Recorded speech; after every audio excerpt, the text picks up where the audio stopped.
Nataka niwaambie kwamba mimi binafsi, wakati Rais Magufuli anaanza miradi mitatu mikubwa ya kimkakati, mradi wa umeme, mradi wa treni ya SGR, pamoja na mradi wa makao makuu Dodoma, mimi mwenyewe niliogopa, nikasema mzee huyu anatupeleka wapi? Ataweza kweli?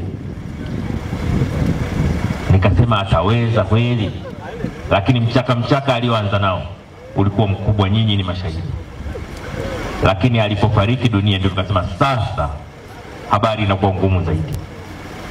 Maana karibu yote mitatu ilikuwa haijaenda mbali sana, lakini imepiga hatua kubwa.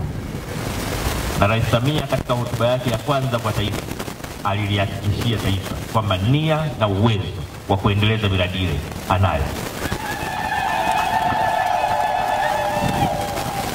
Na kwa kweli kwa mafanikio makubwa Rais Samia ameendeleza miradi hiyo.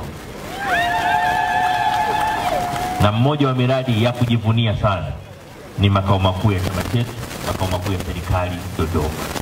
Tumesema pamoja na mafanikio yote yaliyopatikana, hatuwezi kuishia hapo. Lazima mafanikio yaliyopatikana yaendelezwe.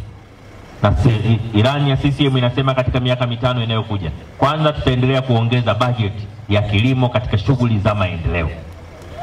Lakini pili, tutaendeleza ujenzi wa skimu za umwagiliaji ili watu wetu waweze kulima sio tu wakati wa mvua, lakini pia wakati wa ukame. Hapo vipi? Lakini pia ruzuku ya mbolea, ruzuku ya mbegu na ruzuku ya dawa itaendelea kutolewa kwa wingi katika miaka mitano ijayo.